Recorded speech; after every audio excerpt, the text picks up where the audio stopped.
আসসালামু আলাইকুম এভরিওয়ান। আমরা আসছি কেরানীগঞ্জের সারিঘাটে। এখানে এসেই দেখতে পেলাম ঘুরতে আসা মানুষজন নৌকায় চড়ে প্রাকৃতিক এই অপরূপ সৌন্দর্য উপভোগ করছে। তারপরে আমরাও একটা নৌকা নিয়ে বেরিয়ে পড়লাম এই সুন্দর জায়গাটা ঘুরে দেখার জন্য। হ্যালো এভরিওয়ান, আপনারা দেখতে পাচ্ছেন আমি আসছি কেরানীগঞ্জের সারিঘাটে। ঢাকার খুব কাছে এটি খুব সুন্দর এবং মনোমুগ্ধকর একটি স্থান।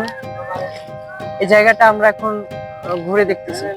নৌকায় চড়ে চমৎকার এই সুন্দর জায়গাটা ঘুরে উপভোগ করতে সত্যি খুব দারুণ লাগছিল।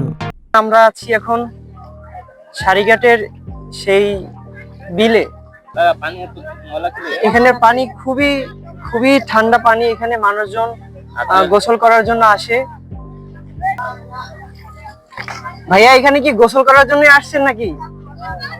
যে গরম পড়ছে। এবার দেখতে পাচ্ছেন কত সুন্দর এখানের দৃশ্যটা দেখতে পাচ্ছেন, যে মনে হয় না যে এটি ঢাকার খুব কাছে একটা জায়গা। এই জায়গাটা মনে হয় গ্রামীণ কোনো একটা জায়গা। এখানে একদম নদী নালা, খাল বিল, সবুজ গাছপালা, সাথেই বিলের পানি ও চারপাশের কাশফুলের প্রাকৃতিক সৌন্দর্য যেন এক অপরূপ গ্রাম বাংলার দৃশ্য। এখানে আসলে আপনারা গ্রাম বাংলার একটা অনুভূতি পাবেন এবং আপনারা এখানে গোসলও করতে পারবেন। সো এভরিওয়ান, চাইলে আপনারাও এখানে এসে এই জায়গার সুন্দর দৃশ্য উপভোগ করতে পারেন।